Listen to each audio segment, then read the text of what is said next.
Condominium in Miami this week.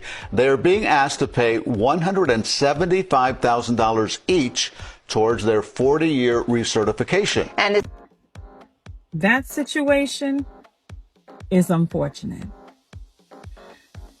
I cannot say exactly why they are in that predicament that they are in because I have not seen their financial statements. But what I can say is condos are required to have a 40-year recertification. But the things that they are requiring to make sure they're up to date and current could have been purchased and updated before it got to the 40-year recertification position. Owners, I'm telling you, please be a part of board meetings. Please look at your financial statements and understand where your payments are going to. 2, please don't look for a board that is not going to increase your maintenance fees accordingly, whether it be every year or every 2 years. The most, if they do not increase it within 3 years, you need to be in front of that board asking what is going on. Is the money that you're paying maintaining and improving upon what is in that association? Your fees are going to maintaining that property as well as putting money aside for the reserves. Reserves is for items that's $10,000 or more, like the elevator or your pool.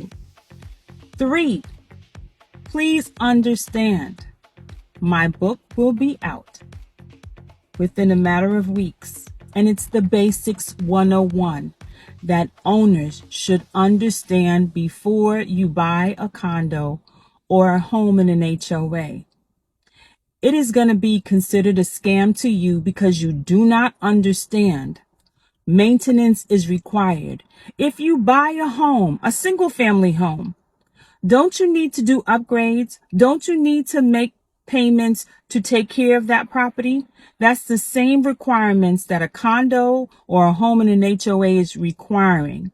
But you have to be responsible enough to be with the board meetings and ask questions.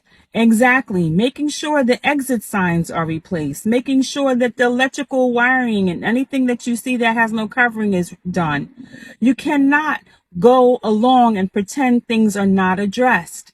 Yes, there's a property management that is probably managing the property. And if you see something, you should report it to them. But you cannot just pay your fees and act blindly to what's happening in the property. 40-year recertification is required. Now, the owners, according to the video, got their own engineer company, and that own engineer company said they owe that amount of money. I'm sure painting wasn't done correctly or updated often. Maintenance, as far as the wiring, was not done correctly, probably. I have not walked that property to say officially what was not done accordingly, but you cannot say it's a scam if you do not understand the basics of when you buy a condo or a home in an HOA, what exactly needs to be maintained on a regular basis to avoid what that video just showed. If you like what I'm sharing, if you understand what I'm sharing, please leave a message. If you don't agree, you can leave a message, but do not disrespect me, because if there's anything that I'm trying to do is educate you on the basics so you can ask the questions that you need to ask the board when it comes down to your financial payments, as well as understanding what is going to be expected of you in the long run. I'm here to help. I'm not here to hinder or make things not obvious to you. I'm very transparent. So if you have a question and I can answer it, I will. If I cannot, I will advise you where to look and where to get your information from.